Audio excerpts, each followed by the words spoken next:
인터넷 시스템이 잘 안 돼서요. 조금만 줄여주세요, 집사님. 소리를 조금만 줄여줘요. 인터넷 시스템이 잘 안 돼서 약간 진행하는 데 있어서 조금 불편함이 있을 수 있는데 제가 말씀드리면 여러분들이 잘 그냥 따라와 주시면 좋을 것 같아요. 오늘은 찬송을 2곡만 하겠습니다. 처음 곡과 세 번째 곡 2곡만 하도록 하겠습니다.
우리를 불러주신 하나님께 찬송하면서 동갑성으로 하나님 앞에 나아가겠습니다.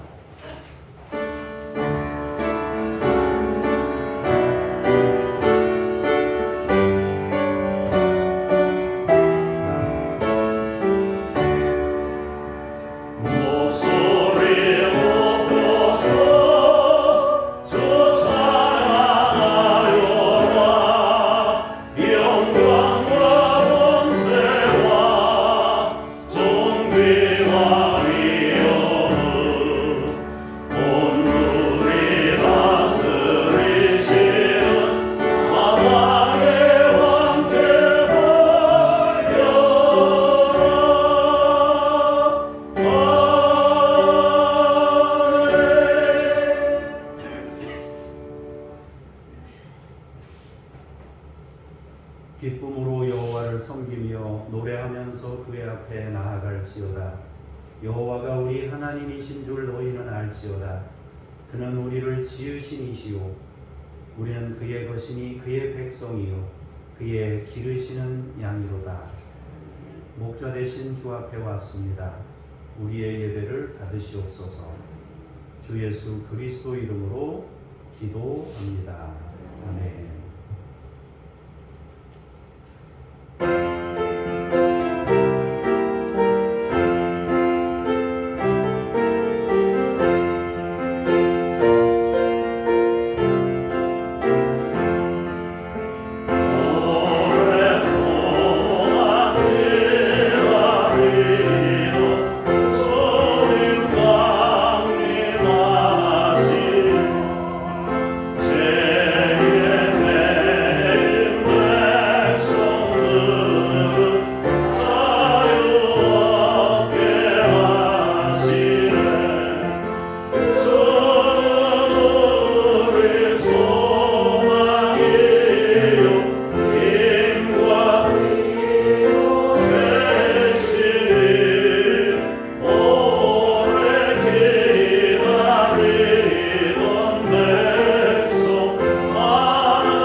너는 나 외에는 다른 신들을 내게 두지 말라. 너를 위하여 새길 사를 만들지 말라. 너는 내 하나님 여호와의 이름을 망령되게 부르지 말라. 안식일을 기억하여 거룩하게 지키라. 내 부모를 공경하라. 살인하지 말라. 간음하지 말라. 도둑질하지 말라. 내 이웃에 대하여 거짓 증거하지 말라. 내 이웃의 집을 판매지 말라. 아멘. 공동 기도문 함께 읽으면서 참회의 기도하겠습니다. 거룩하신 하나님, 게으르고 나태했던 저희가 이 시간 성전에 나와 참마음으로 회개합니다. 2022년도 새해를 시작할 때 저희는 주님께만 충성을 다하겠다고 다짐했습니다. 맡겨주신 직분을 귀하게 여기고 최선을 다하여 신앙생활을 하겠다는 결심도 하였습니다. 하지만 한 해가 저물어가는 지금에 와서 돌아보니 저희는 한 해가 나아가는 동안에 게으르고 나태했으며 하나님께 온전한 충성을 드리지 못했습니다. 받은 은혜와 사명을 망각한 채 정욕을 추구하며 육신의 편안함을 도모하다가 어느덧 한 해를 다 보내고 말았습니다. 오 주여, 열매 없이 땅만 차지하고 있는 나무와 다를 바 없는 저리를 용납해 주시고 다시 한번 자비와 긍휼을 베풀어 주옵소서. 예수님의 이름으로 이 고백의 기도를 드립니다. 아멘. 이제 개인적인 죄들을 잠시 침묵으로 기도합니다.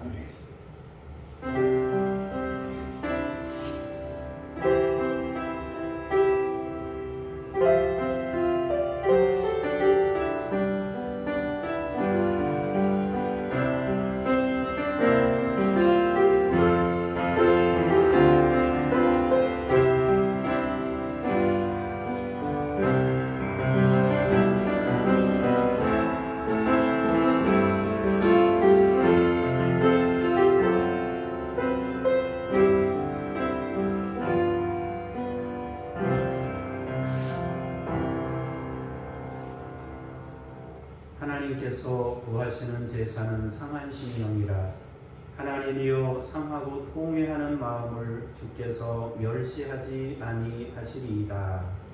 아멘. 신앙 고백 드립니다. 나는 전능하신 아버지 하나님 천지의 창조주를 믿습니다. 나는 그의 유일하신 아들 우리 주 예수 그리스도를 믿습니다.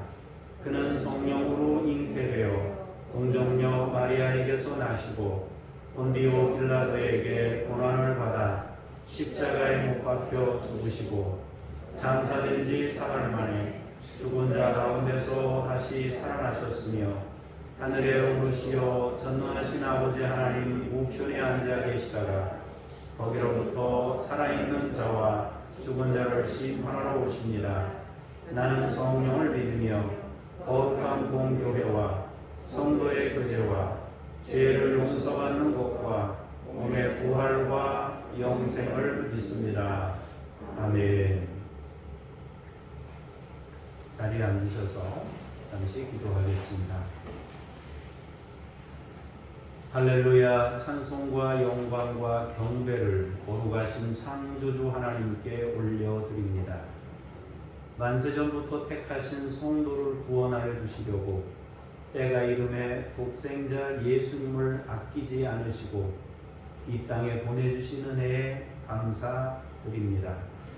하늘아버지의 뜻에 순종하여 높고 높은 보좌를 버리시고 낮고 천한 이 땅에 성육신으로 오신 예수님의 사랑에 무한 감사를 드립니다. 대임절 기간이 깊어가고 있사오니 성령님의 감화 감동 안에서 더욱 신령한 예배가 되게 하여 주옵소서. 하나님 아버지, 고통 중에 있는 분들을 주님의 은혜로 고치시며 새롭게 하시고 주님이 주시는 참된 평안에 이르게 하옵소서. 말씀으로 우리의 영을 소생시키시고 거룩하신 주님을 닮아가는 믿음의 사람들로 세우시옵소서. 어둠과 두려움 그리고 염려, 근심, 걱정이 말씀을 들을 때 다 떠나가게 하시고 하늘의 기쁨으로 채워 주소서. 우리에게 믿음의 은총을 부어주셔서 창조하시고 다스리시는 하나님만 온전히 신뢰하는 자녀가 되게 하옵소서. 우리를 구원하신 예수님의 이름으로 기도합니다. 아멘.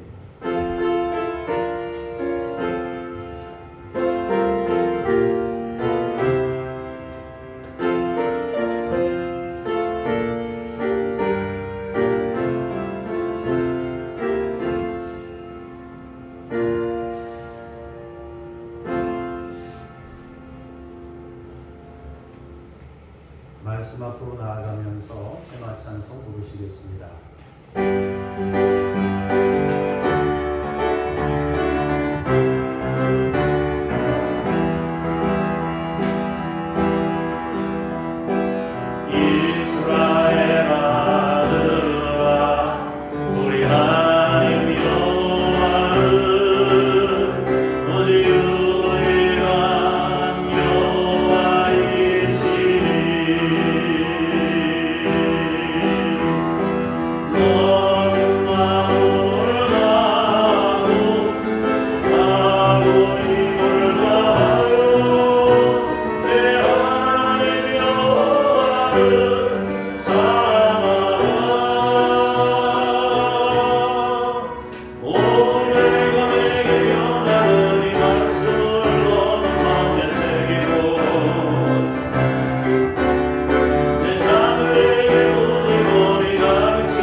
장사를 보죠.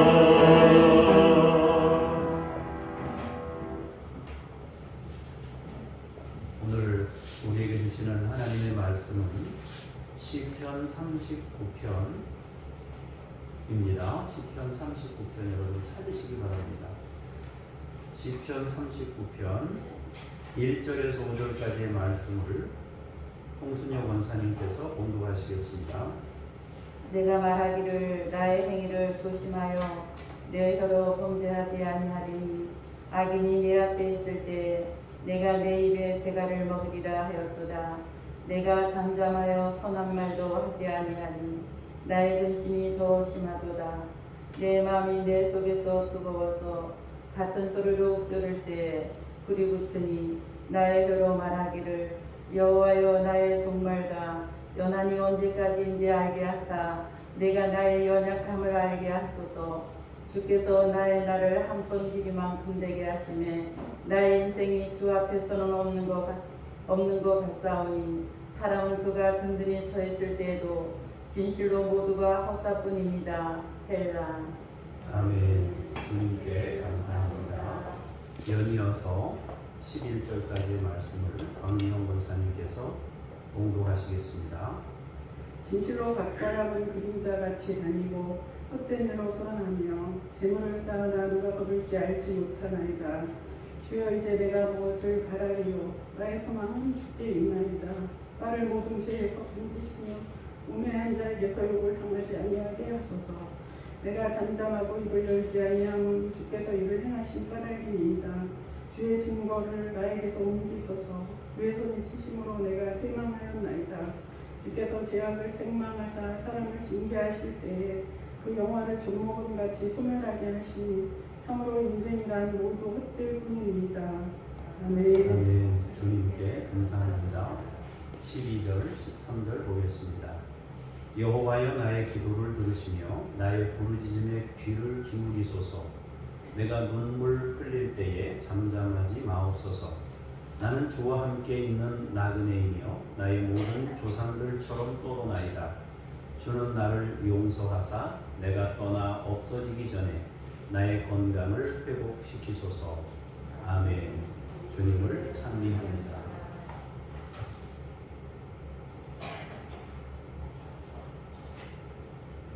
성탄절이 다가오고 있습니다. 우리 주님이 여러분 마음에 채워지기를 원하고 주님이 누리셨던 하나님의 평강이 여러분 안에도 채워질 수 있기를 주의 이름으로 축원합니다. 오늘은 자기 알기에 대해서 말씀으로 은혜를 나누도록 하겠습니다. 우리에게 있는 인생에 중요한 과제가 있다고 했습니다. 인생의 중요한 과제는 자기를 알아가는 것입니다. 인생을 사는 동안에 내가 누구인지를 알 수 있으면 그 인생은 잘 사는 것입니다. 동시에 내가 누구인지를 정확하게 알 수 있으려면 하나님을 배워야만 자기를 알 수가 있습니다. 결국에 인생은 하나님을 배우고 자기의 실제를 깨닫는 시간입니다. 하나님이 그 시간으로 우리에게 인생을 주신 것입니다. 엉뚱한 일에 인생을 다 허비하고 정말 중요한 것은 알지 못한 채 끝나는 인생이 되지 말아야 하겠습니다. 그러면 우리는 우리 자신을 알아가기 위해서 내가 누구인지를 알기 위해서 나를 어떻게 보고 있는가, 또 나를 어떻게 평가하는가. 사실 우리가 우리 자신에 대해서 인식하고 있는 것은요, 비교된 나를 처음에는 인식을 그렇게 하고 있습니다. 나는 키가 큰 사람인가? 나는 작은 사람인가? 여러분들이 아마 여러분들 안에 나는 그래도 키가 크다, 나는 뭐 작다, 이렇게 각자가 아마 생각할 수 있을 것 같아요. 그런데 나보다 키가 큰 사람들 속에 들어가 있으면 나는 작은 사람이 돼요. 반대로 나보다 더 작은 사람들 무리에 내가 들어가면 큰 사람이 돼요. 농구 선수나 이런 사람들 앞에 가 있으면 아마 작은 사람이 될 거예요. 배구 선수 같은 사람들 크잖아요. 여자들도 막 180 넘잖아요. 난 작은 사람이 되죠. 이거 키 문제뿐만 아니고 실력도 마찬가지예요. 내가 누구랑 있느냐에 따라서 실력자일 수도 있고 아무것도 아닌 형편없는 사람이 될 수도 있어요. 우리는 다른 누군가와 비교해서 내가 누구인지, 내가 어떤 사람인지를 생각하고 살아요. 지금 아마 여러분들도 그럴 거예요. 내가 어느 정도 사람인가 그럴 때 내 주변과 비교해서 나를 이렇게 정해놓은 거죠. 내가 나를 보면서 평가한 거죠. 그래서 주변 환경이나 내 주변 사람들과 비교해서 내가 어떤 사람인지를 정해놓은 거예요. 그렇게 나를 인식하는 건 내 주변과 내 주변 환경과 비교해서 나는 이런 사람이다 라고 생각하고 있는 겁니다. 엄밀히 말하면 객관적인 나는 아니에요. 객관적인 나는 아니고 주변 사람들과 비교된 나지요. 저는 이제 목사니까 저는 이 목사님들과 비교하겠죠. 목회하시는 분들하고 비교해서 내가 괜찮은 사람인가 아닌가 뭐 이런 정도로 막 생각할 거란 말이에요. 그래서 결국에는 자기가 자기를 인식하게 될 때 그 첫 번째는 비교된 나를 자신으로 생각한다는 거예요. 그리고 이제 공부한 사람들, 조금 이제 우리가 흔히 말하는 먹물 먹었다 그러는데, 공부를 한 사람들은 어떻게 되느냐 하면, 공부한 사람이 보통 사람과 다른 게 있어요. 그거는 누군가보다 학교를 더 많이 다녔다, 그래서 공부한 사람이 아니고요. 더 많은 사람들과 실제적으로 비교를 경험한 사람이에요. 그래서 공부를 많이 한 사람은 여러 사람, 그것이 책 속에서 만난 사람이든지 전문가를 만난 사람이든지 뭐 교수님들을 접했든지 간에 많은 경험을 하다 보니까 더 많은 사람들과 비교했단 말이에요. 내 주변 사람들과만 비교한 게 아니라 더 많은 사람들, 담 넘어 있는 사람들, 심지어 국가의 범위를 넘어서서 외국에 있는 사람들까지 접할 수 있는 실력이 되니까 접하는 거 아니겠어요? 그런데 저는 이것으로 고개를 숙인다 그러잖아요. 공부한 사람일수록 겸손해져요. 어설프게 공부한 사람은 막 이제 거기다가 막 뭡니까 이제 경력란에다가 막 써서 어디 학교 졸업하고 어디 학교 졸업하고 막 하겠죠. 어떤 분들도 명함에 보면요 한 20까지 되더라고요. 무슨 뭐 어디 뭐 동네 무슨 대표까지 뭐 이사까지 해가지고 뭐 굉장히 많더라고요. 지금 나는 뭔데? 그러면 될 것 같은데, 장로교회 담임 목사, 이사님 그러면 될 것 같은데요. 굉장히 많아요. 근데 공부를 진짜 많이 하면 어떻게 돼요? 겸손해질 수밖에 없어요. 자신의 실력이 그다지 특별하거나 대단한 것이 아니라는 사실을 알게 돼요. 세상에는 다양하고 특별한 재능을 가진 사람들이 얼마나 많이 넘쳐나는지를 봤어요. 못 내밀어요, 명함을. 내밀 수가 없어요. 큰 소리 칠 수가 없는 거예요. 감당이 안 돼요. 내가 가지고 있는 실력 가지고는 감당이 안 돼요. 그러니까 감당이 안 되니까 말을 못 하는 거죠. 무식하면 용감하다고 모르는 사람이 앞서고 소리 지르고 막 그러죠. 자기밖에 없는 줄 알고. 근데 경험해보면, 그것이 학문으로 경험하든 뭘로 경험하든 경험해보면 세상은 넓고 똑똑한 사람도 많고 넘치는 사람이 너무 많다는 거예요. 그래서 그 모든 사람들, 더 많은 사람들하고 비교해봤더니 나는 굉장히 작더라. 이것을 이제 알게 돼요. 그러면서 겸손해지는 거예요. 그 다음에 우리가 또 생각할 것은, 그러다가 이제 공부한 사람보다 더 철저하게 자기를 깨닫게 되는 사람이 있는데, 그 사람이 바로 하나님을 체험하는 사람입니다. 하나님의 은혜를 체험하는 사람이에요. 그 하나님의 은혜를 체험하는 사람들은 인생과는 전혀 비교할 수 없는, 전혀 비교가 안 되는 그 체험을 하는 거예요. 예수님을 만나서 치유받았던 어떤 사람도 그러잖아요. 이리저리 다니면서 유명하다는 사람들, 용하다는 의원은 다 찾아다녔습니다. 별짓 다 했습니다. 있던 것을 다 허비했습니다. 그런데 여전히 내가 아픕니다. 별짓 다 했다는 거예요. 험한 군데 다 돌아다니면서 다 했는데 안 됐다는 거예요. 그런데 주님이 한 번에 해결했습니다. 그러고 나니까 이 사람은 주님을 체험한 거잖아요. 이제 이거는 비교할 수 있는, 누구와, 세상에 어느 누구와 비교될 수 있는 그런 게 아니에요. 그분은 비교 불가예요. 사람들 사이는 비교가 되지만 하나님과 사람은 비교가 안 돼요. 절대주이신 창조주를 만나는 순간 우리는 아무것도 아니고 먼지뿐임을 깨닫게 되고, 세상에 있는 모든 사람들과 차원이 다른, 완전히 다른 차원의 존재이신, 다른 차원의 창조주이신 하나님을 체험하게 되면서 이제 자기를 제대로 인식하는 거죠.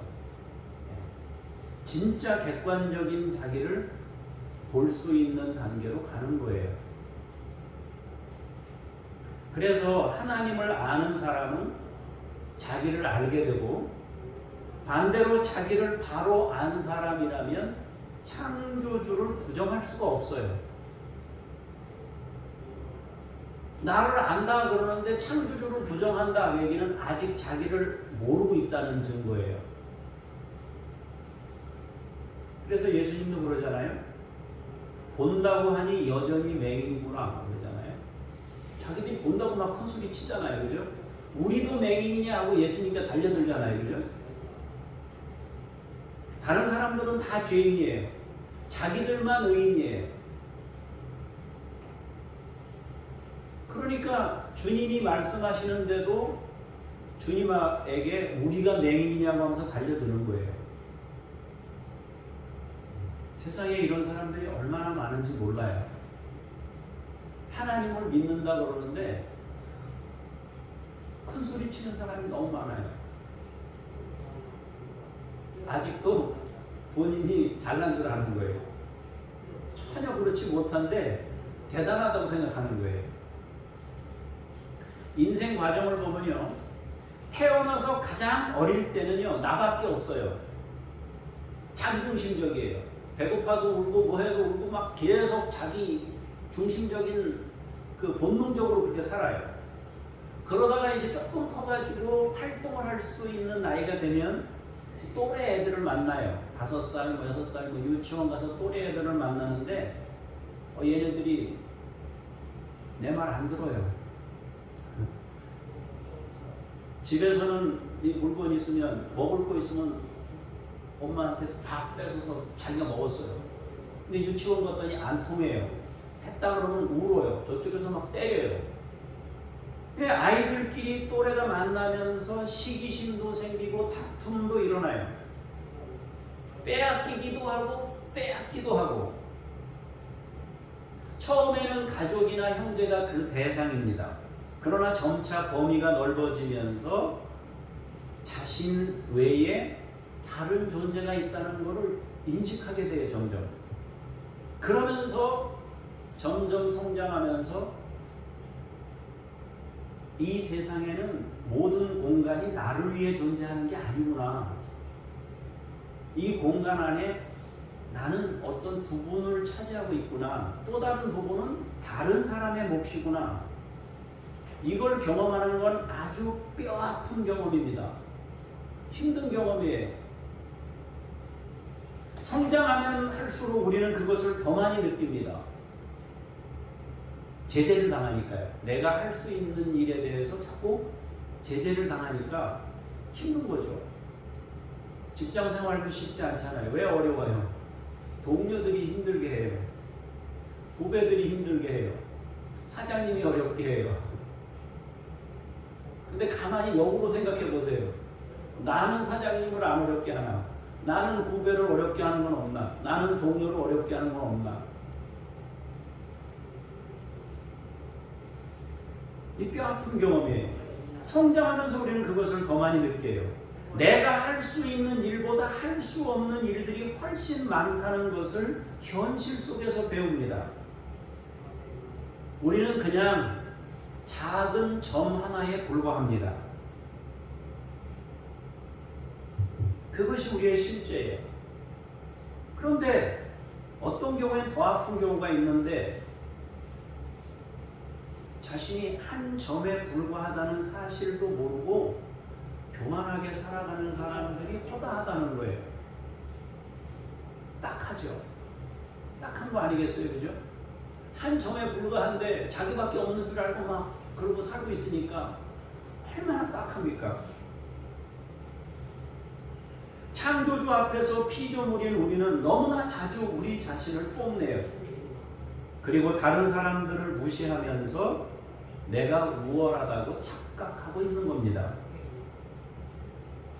오늘 본문은 다윗이 노년에 하나님 앞에서 연약한 자신을 고백하는 내용입니다.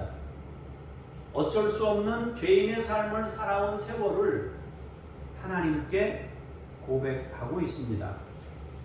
하나님 앞에서 영적인 고뇌를 하고 있는 겁니다.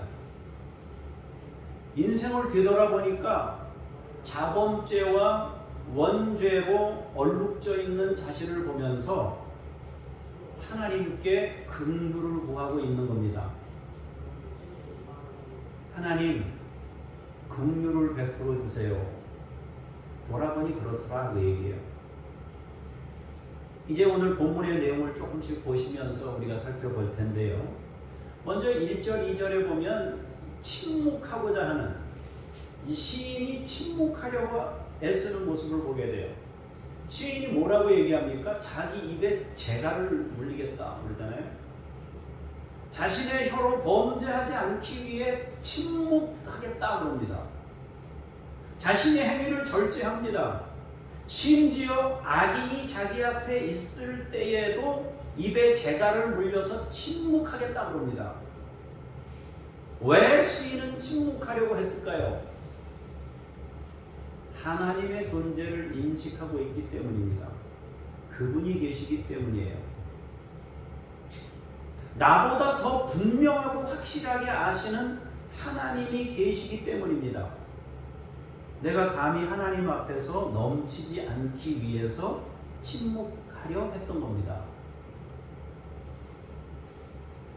지금은 뭐 잘 모르겠어요. 집안마다 어떻게 사는지 제가 잘 모르겠는데 그전에는 어른이 계시면 애들을 야단 못 칩니다. 소리 못 질러요.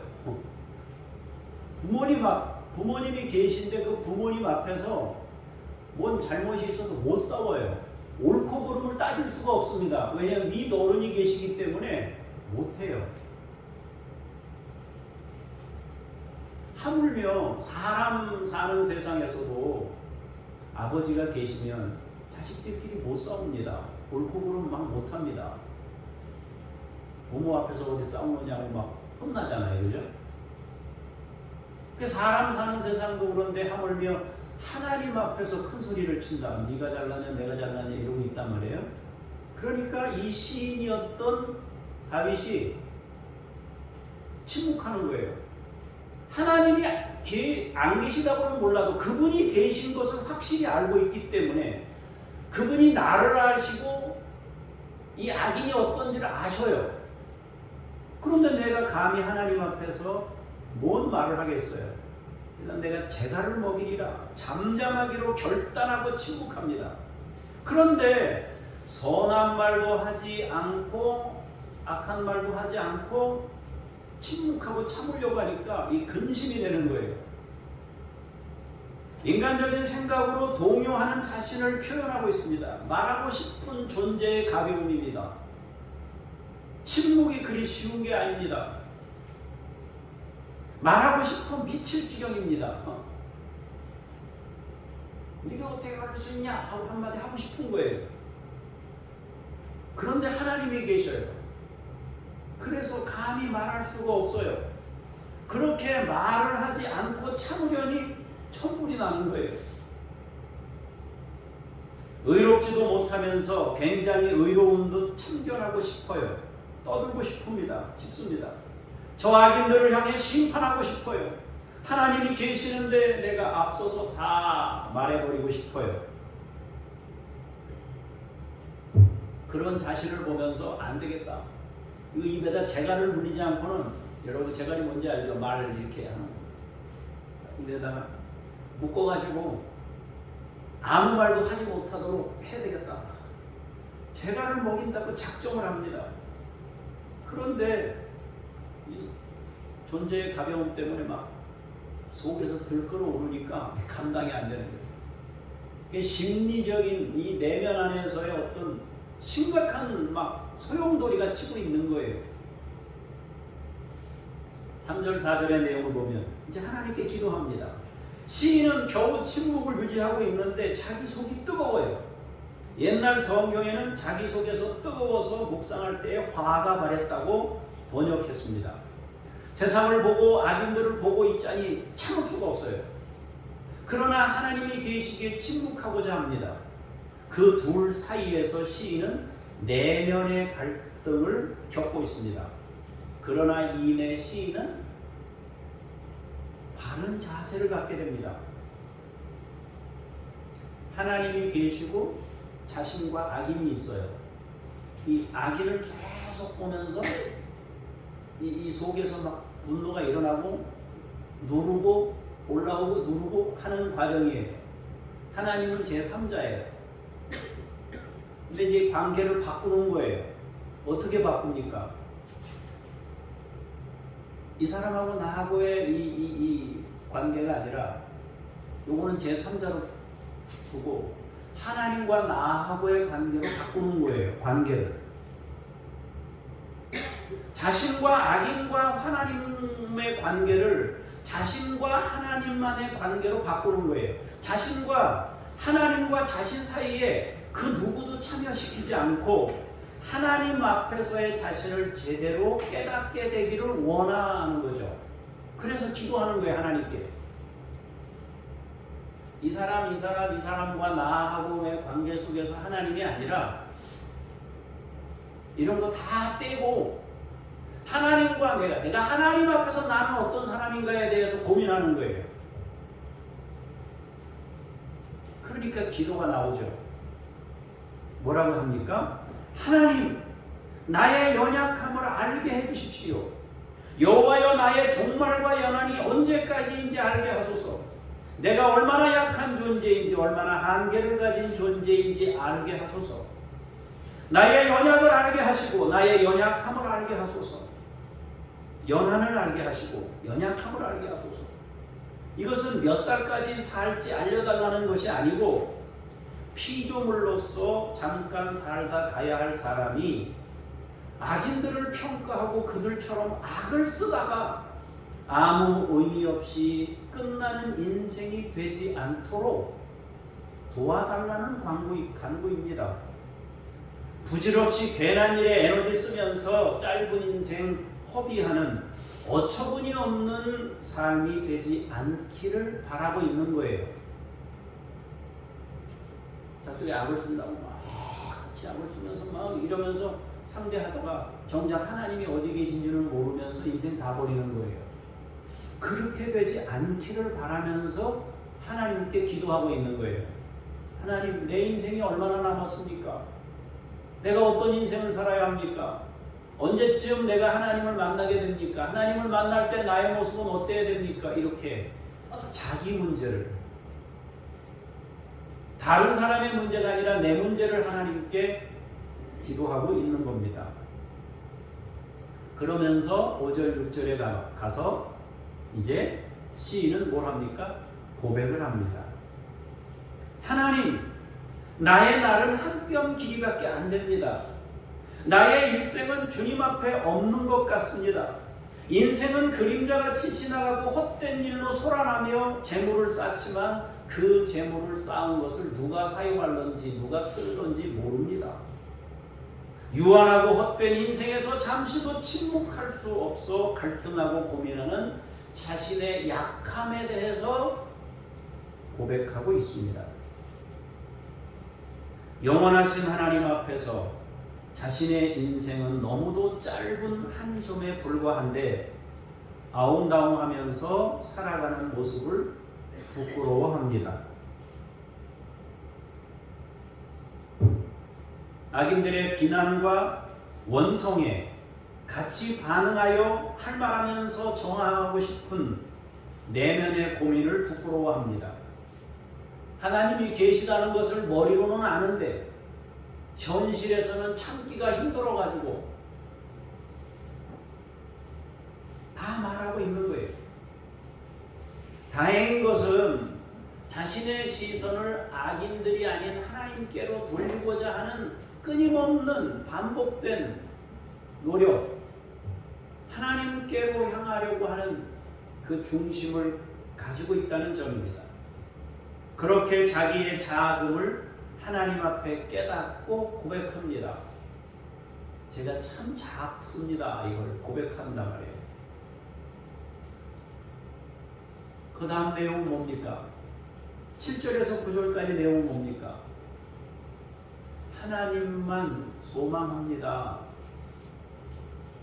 악인들을 비난하고 싶어 참지 못하는 내 속의 갈등이 곧 내가 죄인임을 증명하는 겁니다.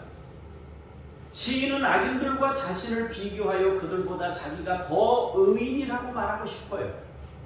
그러나 하나님 앞에 서니 자기 안에 있는 더러움을 보게 됩니다. 역시 그들과 다름없이 죄가 자기의 속에 자리하고 있다는 것을 깨닫습니다. 이제 시인은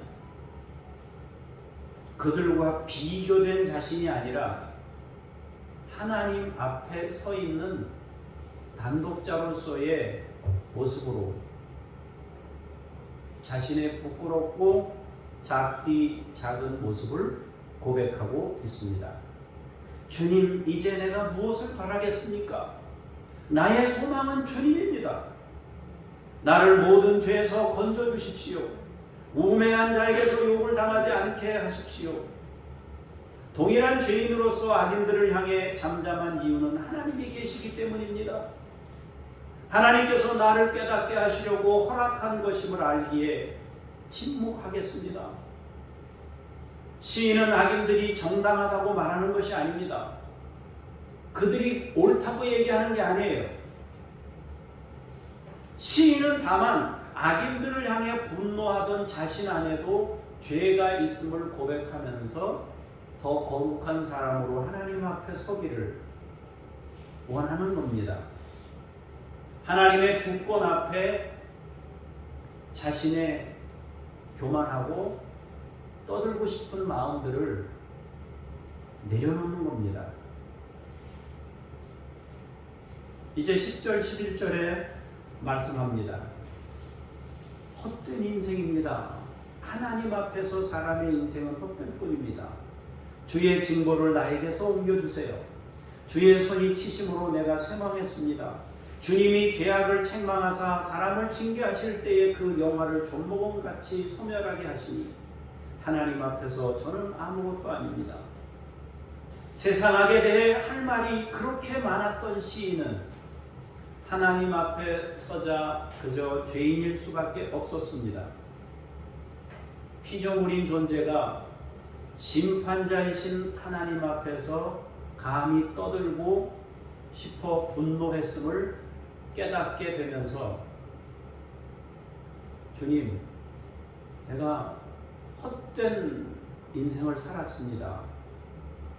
이제 겸손히 하나님의 은혜 앞에 기대어 은혜를 입어야 할 죄인입니다. 나는 하나님의 은혜 외에는 살 수 없는 죄인입니다 하고 고백하는 것입니다. 12절 13절의 핵심은 뭡니까? 용서해 주십시오. 시인은 이제 은혜를 구합니다. 여호와여 나의 기도를 들어주십시오. 나의 부르짖음에 귀를 기울여 주십시오. 내가 눈물 흘릴 때 잠잠하지 마십시오. 나는 나그네입니다. 나는 우리 조상들처럼 떠도는 존재일 뿐입니다. 주여 나를 용서해 주십시오. 내가 떠나 없어지기 전에 나의 건강을 회복시켜 주십시오. 악인들에 저항하여 화가 들끓어 오르던 혈기 있는 모습과는 대조적으로 모든 것을 하나님께 맡기며 불쌍히 여겨달라고 자신의 구원을 갈망하는 나약한 한 사람으로 하나님 앞에 기도하고 있습니다. 모든 주권이 전적으로 하나님께 있음을 고백하고 있는 겁니다.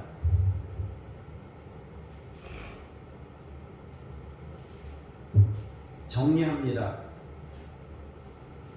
지금 여러분들이 여러분에 대해서 어떻게 평가하거나 또 어떻게 인식하고 있는지 잘 모르겠습니다만 여러분이 여러분에 대해서 평가하고 있는 그 평가는 여러분 주변 사람들과 비교해서 여러분이 여러분을 생각하고 있는 여러분이에요.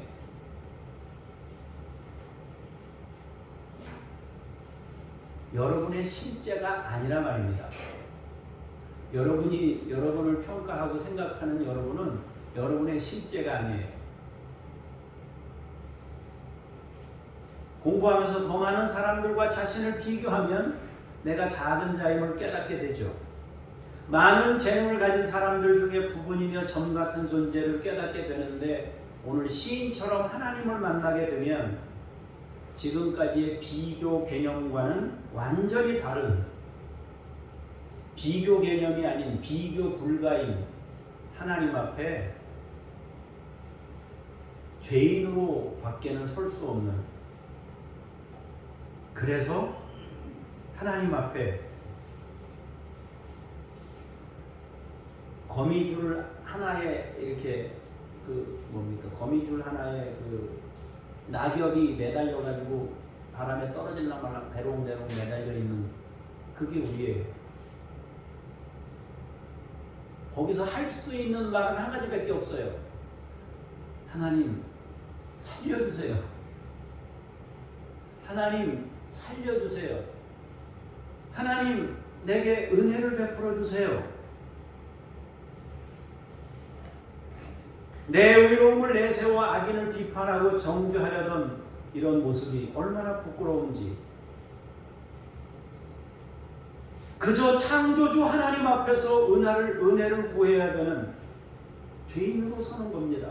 용서를 구하면서 하나님과 나와의 관계에 다른 사람이나 그 누구도 개입시키지 않고 그분과 내가 서서, 그분 앞에 내가 서서 살려주세요. 용서해 주세요. 소망은 주님께만 있습니다. 그렇게 시인이 고백하고 있는 겁니다. 언제? 연말에. 자기 인생 연말에 지금 이 시를 쓰고 있단 말이에요. 이 시인이. 여러분이나 저는 지금 이제 2022년에 연말이 됐어요. 인생 연말에 고백했던 이 다윗처럼 우리가 지금 금년 연말에 우리 자신을 돌아보면서 이것을 묵상하고 있다는 거죠. 여러분에게 부탁합니다. 주변 사람들의 문제에 대해서 너무 깊게 연연하지 마시고 내 문제를 생각해 보십시다. 연말에 내 문제는 뭔가, 하나님 앞에서 나는 뭔가, 그거에 대해서 좀 돌아보면서 우리 자신을 겸손하게 낮추어서 하나님께서 말씀하시는 것에 귀를 기울이면서 좀 정리하는 12월이 될 수 있기를 축복합니다. 기도하겠습니다.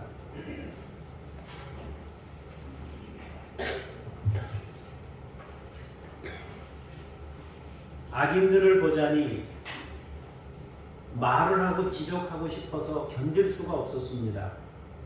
하나님을 뵈니 할 말이 없었습니다. 그래서 입에 재갈을 물리고 침묵하려고 결단했지만 속에서 불이 나서 지적하고 말하고 싶어 불이 나 감당할 수가 없었습니다. 그런 중에 하나님 앞에 자기 인생을 깨닫게 해달라고 하나님을 상대하기 시작하면서 시인은 자신의 실제를 점차 깨달아가고 알아가며 소망을 하나님께 두고 마지막에는 그저 하나님 용서해 주세요. 살려주세요. 불쌍히 여겨주세요. 그렇게 인생 노년에 하나님의 은혜를 구하고 있습니다. 아버지여, 우리도 이 12월을 마무리하면서 주여 우리를 불쌍히 여기시고 용서해 달라고 하나님께 구하면서 하나님 앞에서 단독자로 주님의 은혜를 힘입고 말씀의 귀를 기울이는 연말이 되게 하옵소서. 주 예수 그리스도 이름으로 기도합니다. 아멘.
예물 드립니다. 사랑하는 성도들의 마음을 받으시고 일주일 동안 살았던 삶의 무게를 또 한 달 동안 살았던 삶의 무게를 주께서 받아 주옵소서. 긍정적인 삶을 격려하시고 잘못된 삶을 교정하시며 주의 선하고 거룩한 자녀로 살아가도록 우리 교우들에게 성령을 부으시옵소서. 감사드리며 주 예수 그리스도 이름으로 기도합니다. 아멘. 하늘에 계신 우리 아버지, 아버지의 이름을 거룩하게 하시며 아버지의 나라가 오게 하시며 아버지의 뜻이 하늘에서와 같이 땅에서도 이루어지게 하소서. 오늘 우리에게 일용할 양식을 주시고 우리가 우리에게 잘못한 사람을 용서하여 준 것 같이 우리 죄를 용서하여 주시고 우리를 시험에 빠지지 않게 하시고 악에서 구하소서. 나라와 권능과 영광이 영원히 아버지의 것입니다. 아멘.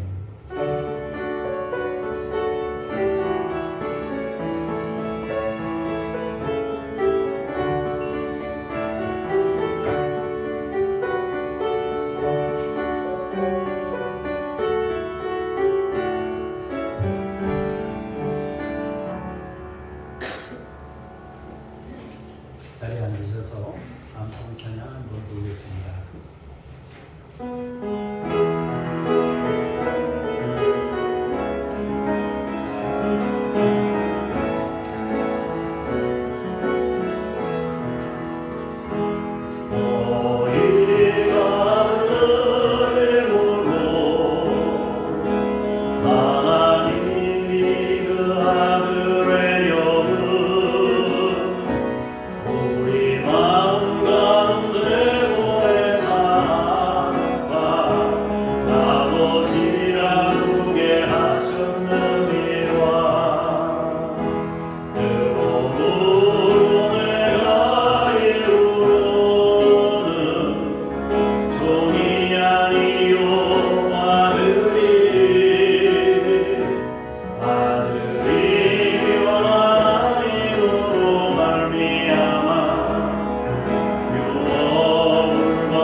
중보기도 내용을 보겠습니다. 국가 경쟁력이 격상될 수 있도록 위에서 기도해 주시기를 바랍니다. 인프라나 경제 성과, 정부 효율성, 기업 효율성 등이 국가 경쟁력 평가에서 63개국 중 27위를 하고 있습니다. 여러분, 국가 경쟁력이 격상될 수 있도록 함께 기도할 수 있기를 바랍니다. 우루과이를 위해서 기도합니다. 하나님의 법을 따라 바른 길 가도록 위해서 기도할 수 있기를 원합니다. 생활 수준, 치안, 사회 보장은 잘 돼 있는 반면에 외채, 인플레, 경제 성장률이 저조하고 낙태, 동성애 결혼, 또 대마초 흡연을 합법화하고 있는 나라입니다. 위해서 기도해 주시기 바랍니다. 이번 주는 대강절 셋째 주일입니다. 다음 주에 문답하고요. 그 다음 주 성탄절에 세례식을 하도록 하겠습니다. 준비하시기를 바랍니다. 우리 하은이하고 김몽자 성도님하고 둘이 좀 준비했다가 다음 주에 오셔서 잠깐 공부하고 신앙 고백하고 같이 할 수 있으면 좋겠습니다.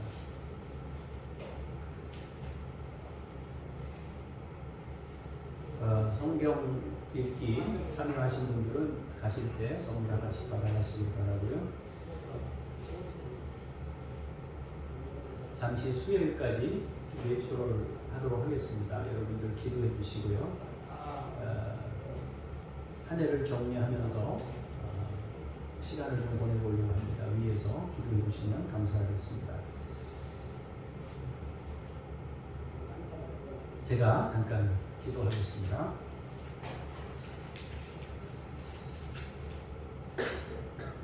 하나님, 교우들과 함께 한 마음을 담아서 중보기도 합니다. 우리나라의 국가 경쟁력이 격상될 수 있도록 하나님이 도와주옵소서. 정부 효율성, 기업 효율성이 특별히 낮은 상태에 있사오니 하나님께서 이러한 부분들을 교정해 주시고 또 구조적으로 바꿀 건 바꿔주셔서 점차 건강한 나라로 세워지도록 함께하여 주옵소서. 우루과이를 축복합니다. 하나님의 법을 따라 바른 길 가도록 도와주시옵소서.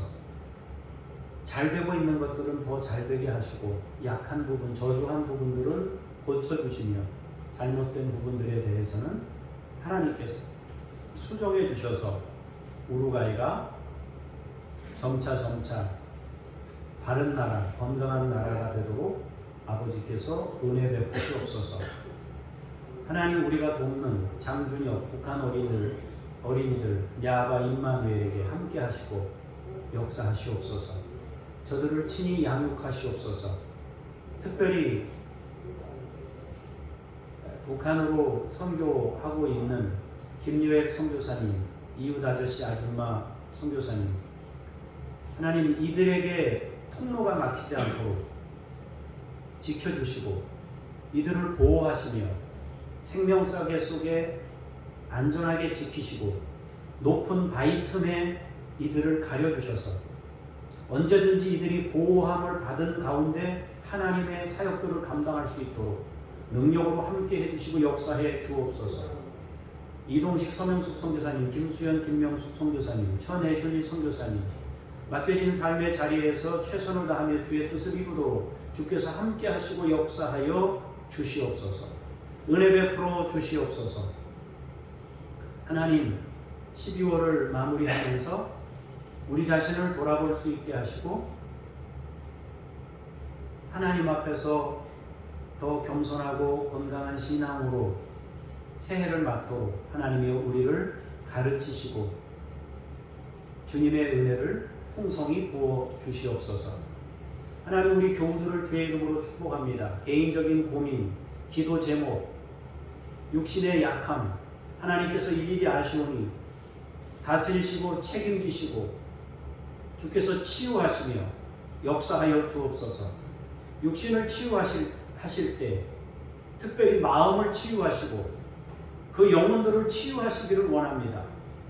그리고 믿음을 부어주셔서 생활 습관을 고치고 삶을 변화시켜서 더 건강으로 회복되는 귀한 역사 있도록 우리 교우들 모두에게 함께 하시고 역사하여 주시옵소서.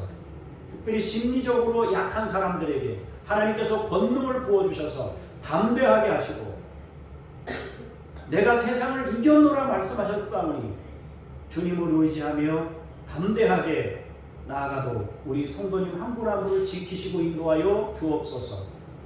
잠시 외출합니다. 하나님께서 함께 해주셔서 감사한 시간 보내고 오도록 인도해 주시고 교회를 지키시며 성도를 지켜주시고 우리 가정마다 살펴주옵소서.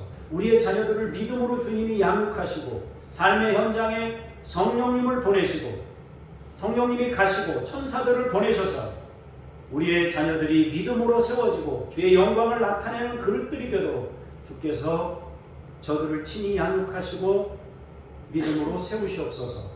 일주일 동안도 승리케 하실 주님을 찬송하며 주 예수 그리스도 이름으로 기도합니다. 아멘. 자리에서 일어나셔서 성령님과 삶의 자리로 동행하겠습니다. Yeah.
우리의 구원을 위하여 낮고 낮은 인간 세상에 성육신하신 예수 그리스도의 은혜와 독생자를 보내주신 아버지 하나님의 그 크신 사랑하심과 인생을 바로 깨닫도록 우리 안에 내주하셔서 가르치시는 성령님의 역사하심이 오늘 말씀을 통하여